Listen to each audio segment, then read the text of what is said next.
আসসালামু আলাইকুম। চলে আসছি রুমিলা কিচেন থেকে। এই যে দেখতে পাচ্ছেন বিশাল একটা মাছ, এটা এখন আমি রান্না করব। তো মাছটা আমি কেটে বেছে ধুয়ে কিছুটা রেখে দিয়েছি আর কয়েক পিস রান্না করার জন্য নিয়ে নিলাম।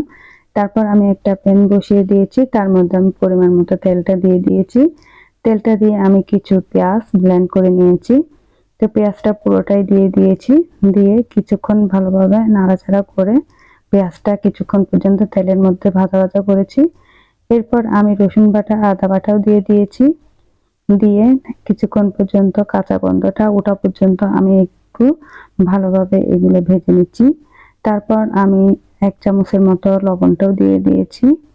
লবণটা দিয়ে কিছুক্ষণ পর্যন্ত কষিয়ে তার মধ্যে হলুদের গুঁড়া দিয়ে দিচ্ছি 1 চামচের মতো, আর 1 চামচের চেয়ে একটু বেশি মরিচের গুঁড়াটাও দিয়ে দিয়েছি। মরিচটা আপনার স্বাদ মতো দিলেও হবে। এরপর 1 চামচের চেয়ে একটু বেশি দিয়ে দিচ্ছি মাছের মশলাটা। এই পর্যায়ে আর কোনো মশলা দিব না। এবার আমি ভালোভাবে মশলাটা কষিয়ে নিব। এই মশলাটা যতক্ষণ কষাবেন ততই মজা হবে। একদম অনেকক্ষণ পর্যন্ত কিন্তু এটা আমি কষিয়েছি। তারপর আমি বেশ কিছুটা কাঁচামরিচ কেটে দিয়ে দিলাম উপরের দিক থেকে, দিয়ে অনেকক্ষণ পর্যন্ত কষালাম। তারপর কষানোটা প্রায় হয়ে আসছে। এখন আমার তেলটা উপরের দিকে উঠে আসছে। এরপর মাছগুলো দেখেছেন, সেই মাছটা আমি উপরের দিক থেকে দিয়ে দিচ্ছি।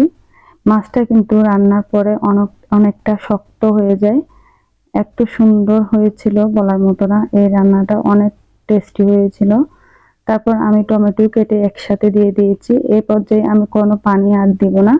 এই টমেটো থেকে যে পানিটা বের হবে এটা দিয়ে হবে আমার মাছটা। তো দেখেন ভালোভাবে নাড়াচাড়া করে সুন্দরভাবে মশলার সাথে লাগিয়ে এবার আমি হালকাভাবে শুধু আমার যে মশলার ইয়েটা ছিল সেটা দিয়ে একটু হালকা পানিটা দিয়ে ঢাকনাটা দিয়ে কিছুক্ষণ পর্যন্ত রান্না করেছি। তো কিছুক্ষণ পর দেখেন এই যে মাছটা প্রায় আমার একদম হয়ে আসছে, একদম শক্ত শক্ত হয়ে গিয়েছে মাছটা। অনেক টেস্ট এই মাছটা, আসলে বুঝতেই পারিনি। তো আর কোনো পানিটা দিতে হবে না, টমেটোটা গলে যে পানিটা বের হবে এটা দিয়ে আমার মাছটা হয়ে আসবে। তো এই পর্যায়ে আরো কিছুক্ষণ আমি ঢাকনাটা দিয়ে রেখেছি। এই যে প্রায় হয়ে আসছে। তারপর আরো কিছুক্ষণ নাড়াচাড়া করে তারপর উপর দিক থেকে আমি কিছু ধনিয়া পাতা কেটে দিয়ে দিব। ধনিয়া পাতাটা আমি একটু বাড়িয়ে দিয়েছি মাছটার মধ্যে।